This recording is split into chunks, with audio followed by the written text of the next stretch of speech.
something weird, right? Something different. So I think I went into this, and I'm going to go into it a little bit more detail. So I'm having to swap the engines out on my Mustang before I really wanted to. I wanted to completely rebuild the donor engine that I had. Rings, pistons, get everything matched to a crank and all. Complete and total rebuild with some additional parts. Basically, with machining cost and I think everything that I had picked out, it was going to be around in between like $2,000 to $3,000, which is a mild rebuild, which anybody that knows these 4.6 liter 2 valves can tell you that's a mild rebuild. $3,000 is fairly cheap, and I think it's probably because the machining costs in town are fairly cheap. Less than $500 for cleaning up and internally balancing and even boring over if I need them to. So really and truly the balancing itself I think is only like $250. And then just cleaning out the bore, if they just cleaned it out, it'd be the same as if they had to bore it over. So yeah, that's where I'm at. And so I ordered, knowing that I've got a problem. Let me go into some of the background. So I bought this vehicle I want to say it was November 8th of 2018. You guys, anybody that's been on the channel for that long knows. And I was excited. It was a convertible. I replaced the convertible top myself. And I've done all the work myself. I've got a list of things that I've done with this car. And there was a New Edge owners listen up video that I did back 7-8 months ago, somewhere around in there. That's got a lot of that stuff in it. It lays everything out, and I basically had a bitch session about the car and some of the common issues with it, which there are a lot. That being said, I do love the car. Otherwise, I would not have gotten a donor engine for it. Now, this is a 2000 Mustang GT convertible. Came with the stock wheels, the 17-inch 5-spoke.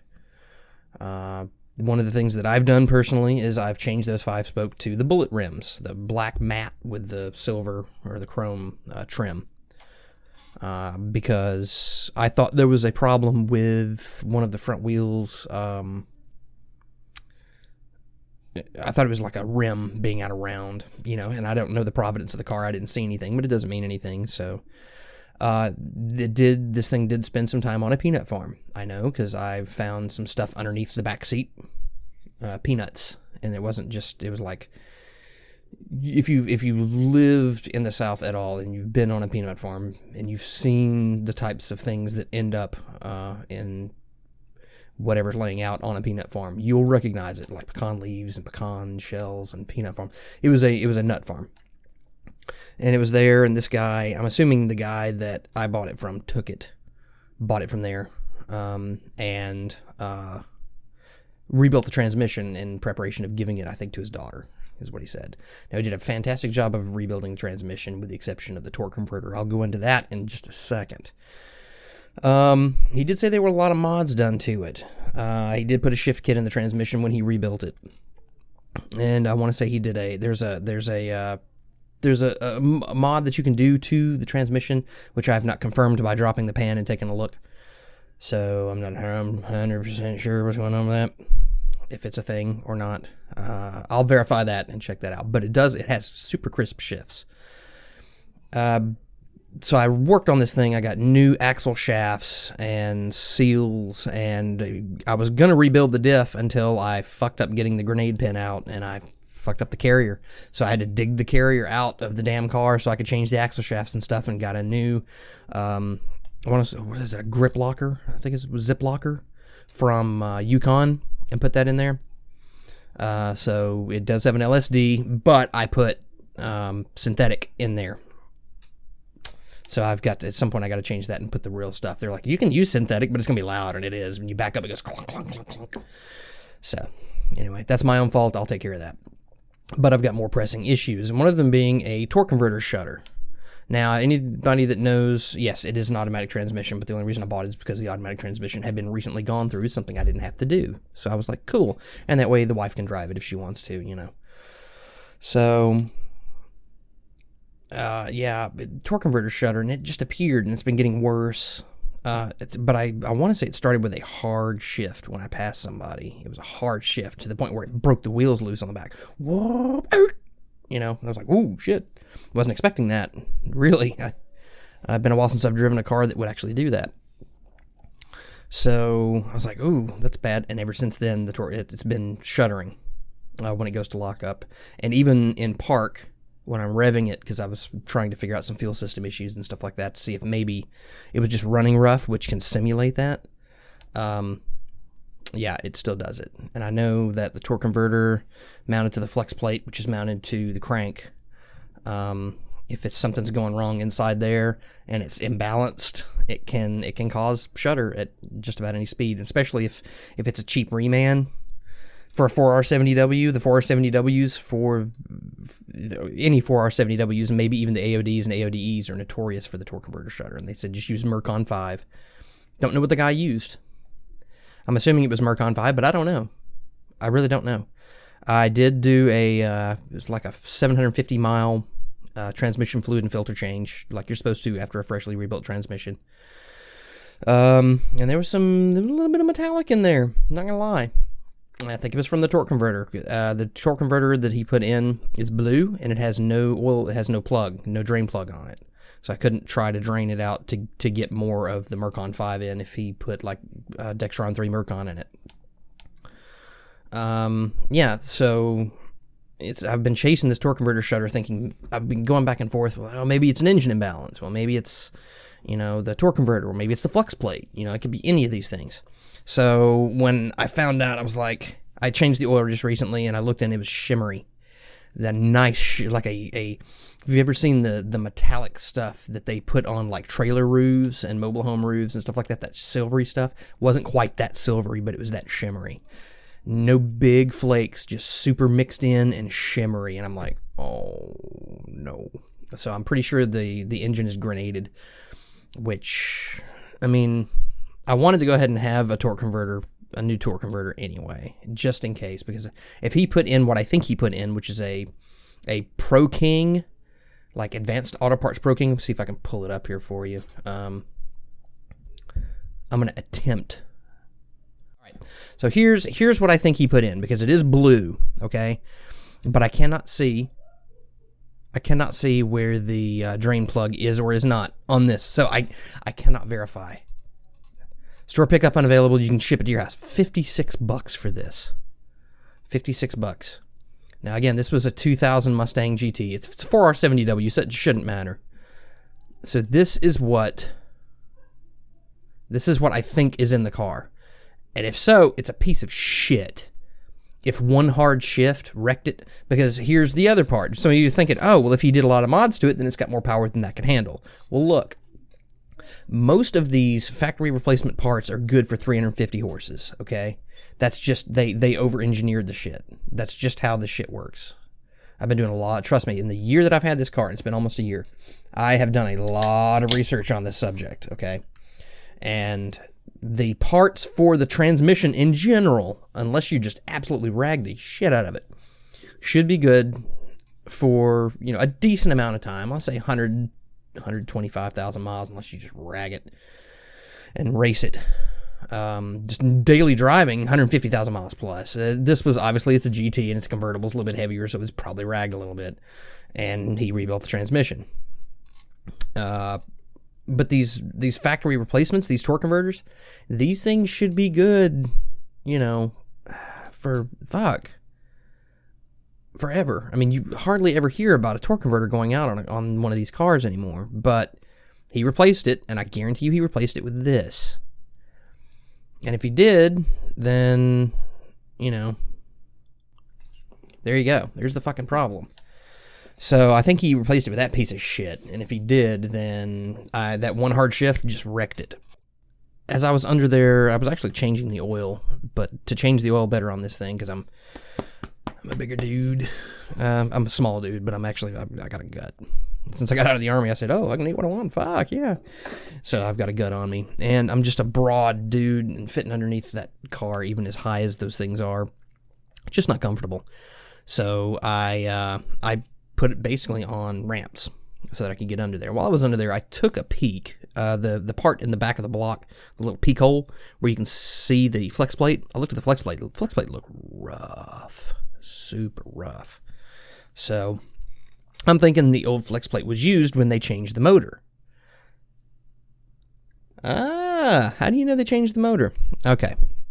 So a while back, I was replacing the intake. This has been a project car, and I knew it was a project car from the beginning. I just didn't know how much of a project. Back several months ago, I was replacing the intake on the car.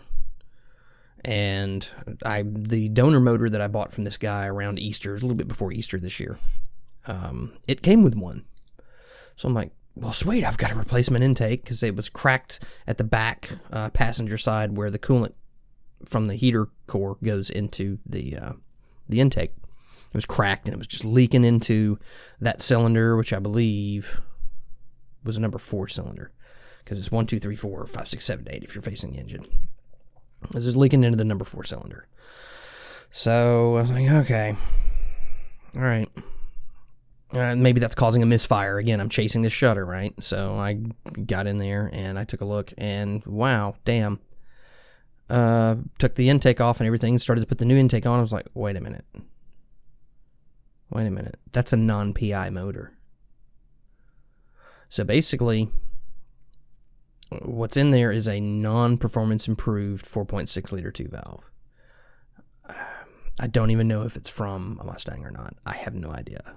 I'm thinking it may be, but there are a few parts on there that make me question that. But definitely the heads, sure as shit, are not performance improved. They're Raider heads. And if it's a non-performance improved block, like I think it is, then it's like, oh man, what did I get myself into? So for those of you who are not aware, in 99, when they came out with the new Edge body style like mine, they came out with a 4.6 liter 2 valve performance improved engine. Now this was a different head. I want to say the combustion chamber was adjusted to make room so that the compression was like 9.5 to 1. So it was a slightly different bottom end as well. So once I looked at that, I'm like, oh shit.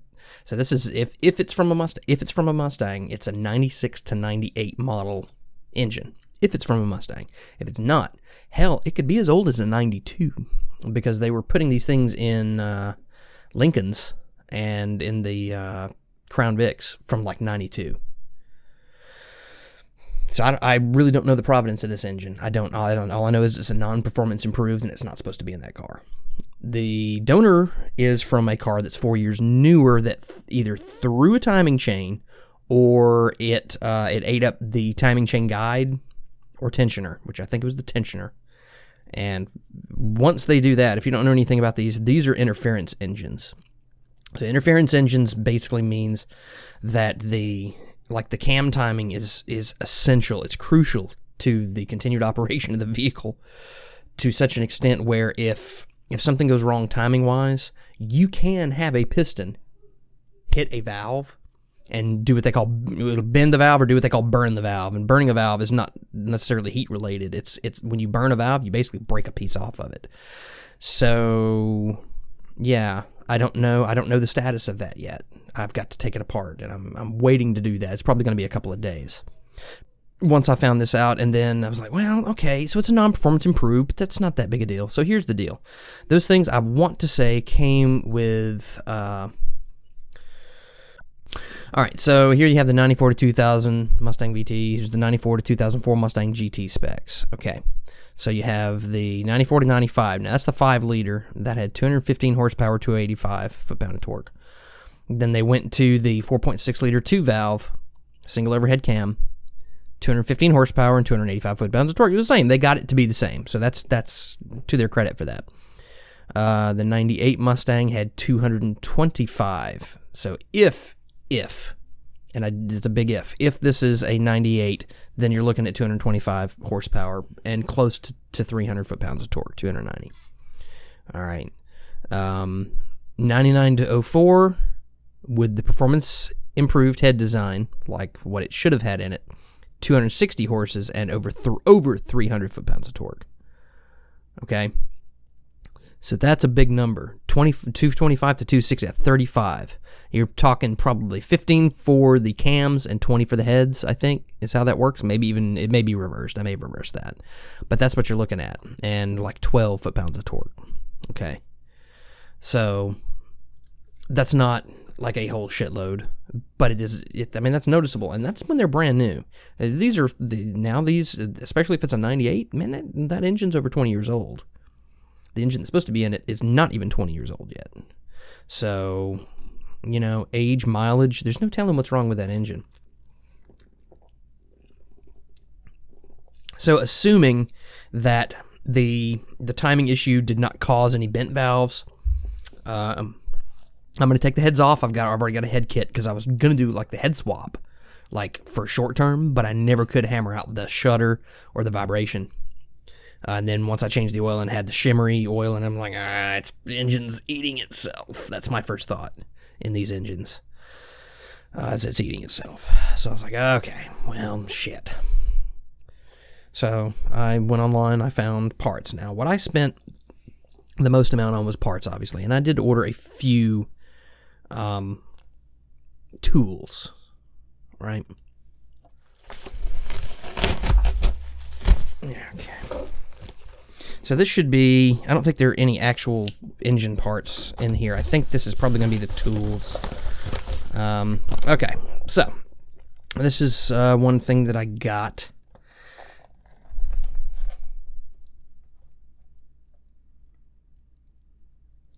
Yeah. Okay, so what this is the torque angle gauge. And the reason for this is that there are a lot of bolts on these 4.6s that are torque to yield. And what that means is they'll tell you tighten it to 80 foot-pounds and then 90 degrees past. Okay? So, yeah. That's going to be important. So I definitely needed that. And what else we got? We got this guy. So this. All right. Now what this is a top dead center finder, if you want to call it that. So basically what you do, I'll try to open it relatively easily without killing myself or hitting the damn microphone, which is going to happen. All right. So basically what this is it's like a spark plug. All right, it's threaded. It's not really focusing, is it? It won't focus until you get back here. So that camera doesn't have autofocus. So basically what this is, you would screw this into your spark plug, right? Where the spark plug goes. That's in there. It's in the hole, screw it in like you would, tighten it down like you would a spark plug. And then you tighten this down. And what that does is that helps you find top dead center when you're moving everything and the pistons are coming up. It'll hit that and hopefully stop. That remains to be seen. We're going to see what happens. I've got a dial indicator that I'm going to have to find a way to mount onto everything. So yeah, it's going to be interesting. Those are two of the tools that I absolutely needed to get this process done. Again, because I'm taking the heads with the cams completely off, and then I'm going to clean them off like on a bench and then put them back on. There's no need in possibly going through that. I don't know. We will see. I'll just have to get into it and see what happens, see how far I need to go. But I wanted to have it just in case. I'd hate to get that far into the build and be like, eh. And regardless, when I get done, when I take this engine out of here and I get ready to rebuild it, then basically what I'm going to do is I'm going to put a set of PI heads on the non-PI block. And what that does is once I rebuild the block, I'm going to rebuild that entirely. New bearings, new main bearings, front and rear main seals. Get the pistons, new pistons and connecting rods matched to the crank, balanced to the crank, and another new flex plate. But I'm gonna get a flex plate that's better than stock. The one I got here is stock for a stock 2000. All right.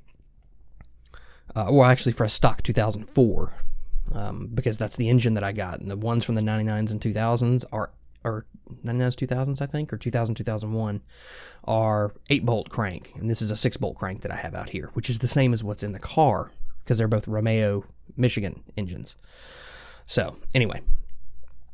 So the one that came out of it was supposed to be a Windsor, I'm thinking. It was an 8-bolt crank. So, whatever. Anyway. So, yeah, I'm going to rebuild that engine, so I need these tools. So, bottom line. All right, so here's the next box. So, what we've got here is showing how to do it this way. All right. And again, I have not opened this, so I'm curious as to what's going on. I'll show you what's in it.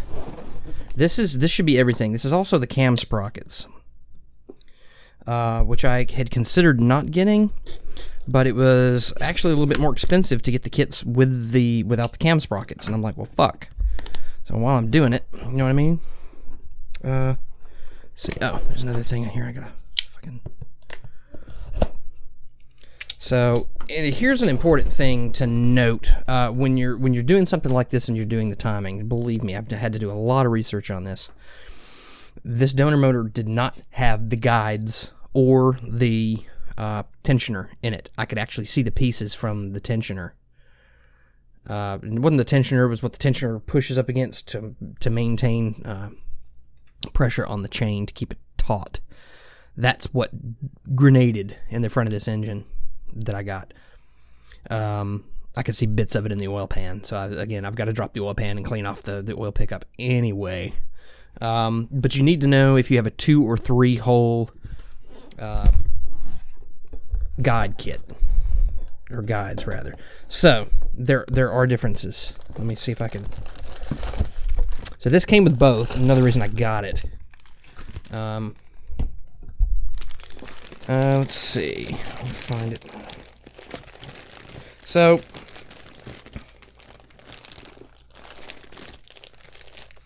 this is a 3-hole. You can see you got the 3 holes for the guide. All right. And there's a. All right. Now these are labeled left hand and right hand, I believe. Supposed to be anyway. I don't know. Probably something I'm going to have to check out. Oh, motherfucker. They only gave me one. Sons of bitches. I only got one freaking... Are you kidding me? Oh, nope. There's the other. Okay. I was about to get pissed. Okay. So these are your... These are the tensioners. So the... Maybe even the tensioner guide. I don't know what you call it. So basically what will happen is the tensioner will end up right here and it'll push down on this, right? And keep the chain taut. All right, so those are normal. That's just a thing. Okay. So got those. Like I said, I want to say, is there a difference between? There is a difference between the. There is a difference between the left one and the right one, and they're supposed to be labeled, I thought, because there is a freaking difference. This doesn't have the differentiation, though. I'm kind of disappointed about that. That is potentially going to cause me some issues, because I know there's a difference between the left hand and right hand sides. That's what I get for getting cheap shit, I guess. Listen, this is only supposed to make the engine last another few years, really and truly. So, I don't know, man. That is what it is. It's kind of fucked up. Alright, so here is one of the 2-bolt. That's what came off mine. I did find pieces, and that's how I knew. I found, like, it was either this piece or this piece off of one of the guides. And again, these are left and right specific. They are very specific as to how they go on. Okay. So that's going to have to be something that I hammer out when I go to install. These 3, those, don't need them. Don't need them at all. I don't even think the Romeo that I'm yanking out has a 3. But if it does, I mean, I'll save them. because that'll save me some problems later, and I can maybe just buy the chain and kit for it and completely, you know, not have to do this shit later. So there you go. So there's the guides and the tensioners. Again, I don't know why they didn't label these. That's gonna suck. I'm gonna have to find out which one's which on that. But anyway, all right. So there's that. And there is a tensioner left after the destruction. So this is the chain.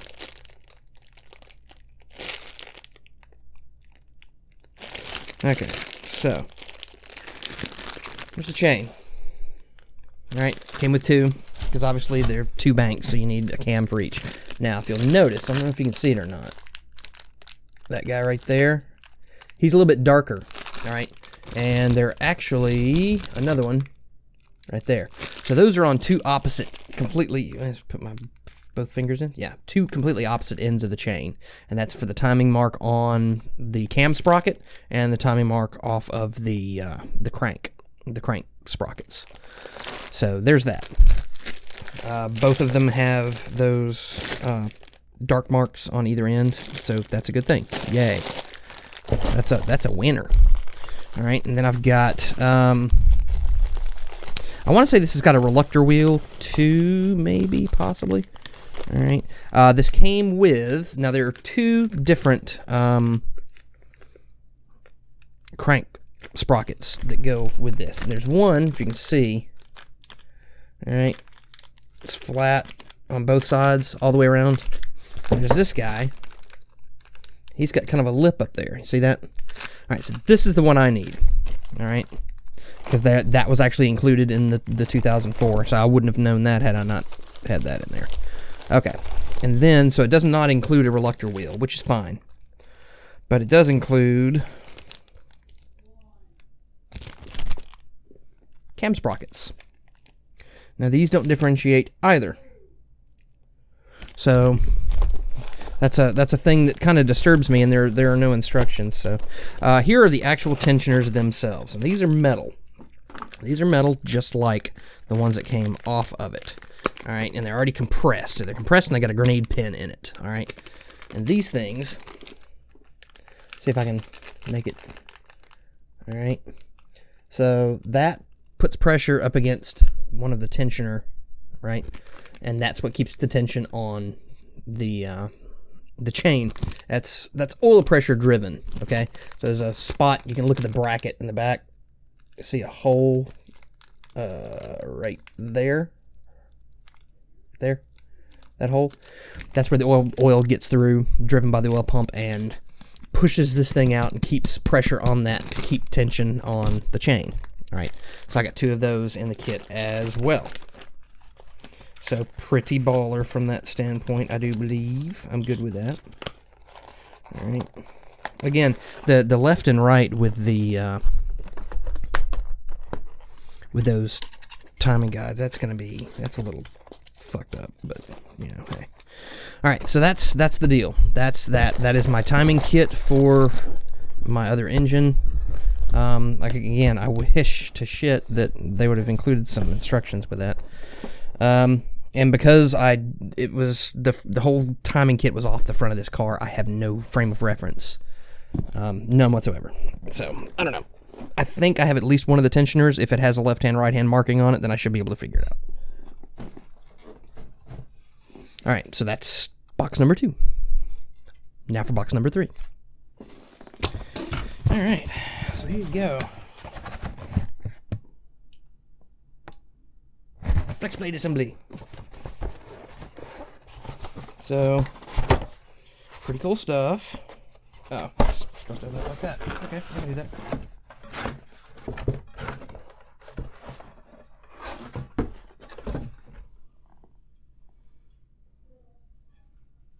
So, that side, that's going to mount to your crank. And then this side's going to be the side that your torque converter mounts to. Okay. So, unless I miss my guess, I'd say the Pro King, I don't know. I don't have the Pro King out, so I can't. There are only 3 bolt holes on it, right? So I don't know what's going on with it. Now, this is supposed to be balanced, okay? This was balanced, supposedly balanced. I don't know how you would have something with welds like this and say it's balanced. I don't know. But supposedly it is.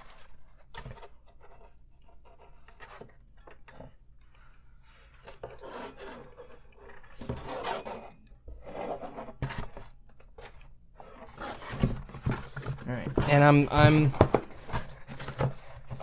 I am masterly debating getting new flex plate bolts, because they're not that expensive. So, okay, so there's that. Now this one I'm just gonna have to bring up because this thing weighs a lot. So I'm gonna open it on the floor and bring it up here.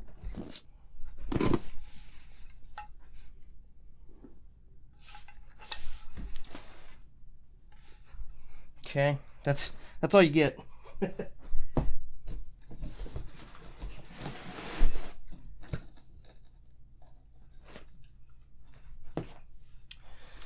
So, what that is...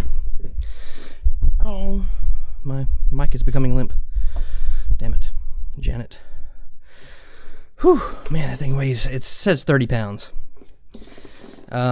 So... What that thing is a Thor torque converter, and I will show you exactly what I got. So this is it. AUD 4R70W, or the 4R75, 1600 1800 stall torque converter. Alright, and here's the reason I got this. The Odin Original series of Thor converters are designed for factory or slightly modified applications. Alright, it'll take up to 350 horses, I believe. I'm trying to see where I'd read 350. Additional information, maybe? Reviews? No reviews yet. I'll give it a damn review once I've got it in. Oh, yeah, Odin Original, rated up to 350. Alright, so there you go. That's the dude. And it does not have a plug either. You can see right there, that's where the thing, they covered the plugs. They don't allow you to do that shit anymore. So yeah, man, I'm hoping that this is going to cure between that and the flex plate and just replacing the damn engine. All of my problems are going to go away with that. I don't know. We'll see what happens. I think I'm doing the right thing by getting this handled because I want. So look, having a high performance street machine is one thing, and that's cool, and I'd like that. And maybe once I rebuild this non-performance improved that's in the Mustang right now, maybe I'll go, you know, why don't I go out there and just get like a 96 to 98 Stang that has a blown motor for dirt fucking cheap. Get it in the garage and yank that bitch out and put this other one in. And maybe that will be fine, and that will be what I need to do with that. I don't know. And that'll be a street machine, you know, rebuild the transmission or ideally have a stick, to be honest. I won't make the mistake of buying a stick, an automatic for me personally anymore, because nobody wants to drive this car. They think it's uncomfortable, which it rides like shit, let's be honest. And the fact that it's got so much torque. It's not necessarily the power. The Charger's got more power, but the Mustang's got more torque. And you can feel it. Like I said, I wrecked that torque converter in one pass of a car. As soon as that rear was locked up into second gear, or I guess it was third gear, because I was going like 30. This guy was in a 45 mile an hour zone, and this guy, he was just chugging right along, and I'm like, oh, screw this. And he'd already pulled out in front of me before we went to a roundabout, and then got to the other side of the roundabout. He was still in front of me, just being a dick. So I went in the right-hand lane and passed his ass. And as soon as it shifted, back wheel spun. It was awesome. But I think it wrecked the torque converter at that point. That's when I started noticing the shutter was after that. So, it's what it is. This one should handle a little bit better than that cheap piece of shit. You know, I mean, oops. So you got that one, and then you got that guy. I mean, come on, man.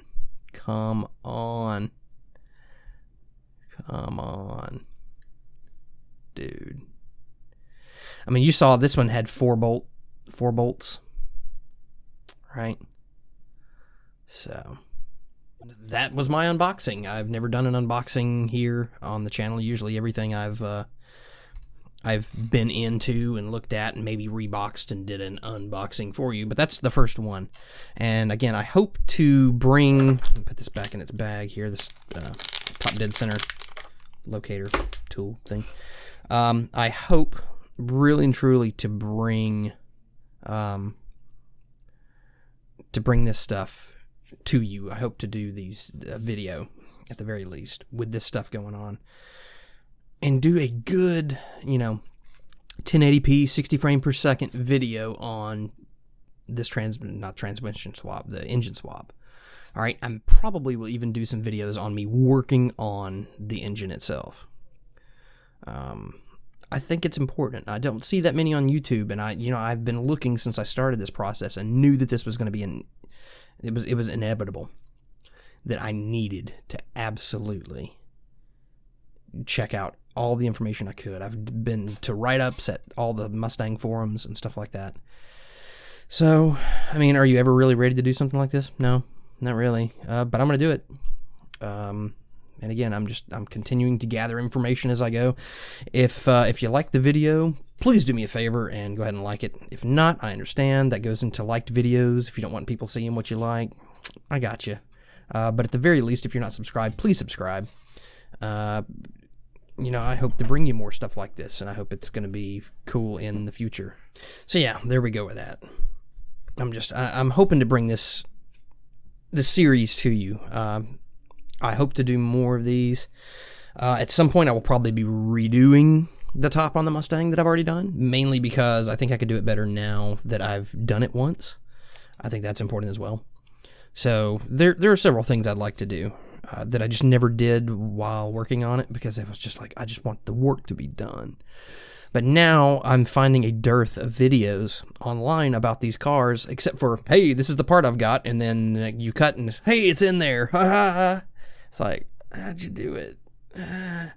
You'll see some on the 2005s and up, but on the actual new Edge, the actual work being done, watching them sling the wrenches a little bit and giving you advice. I've seen a few on the timing, and I've seen a few on, there's a good amount of them on the timing actually, but not necessarily for the Mustangs, just on the 4.6 liter 2-valve in general, because there were just in so many cars, and there was a problem with it. If you didn't do oil changes properly, it's going to go out. But the Mustangs in particular, excuse me, I've run into a few videos that describe some of the common problems with them, and I'm glad I ran into those, and that helped me out.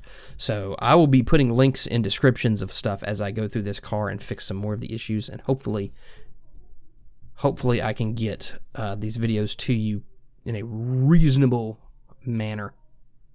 So again, like the videos if you can, but definitely if you're not subscribed, go ahead and subscribe. I'm planning on bringing more of these videos to you.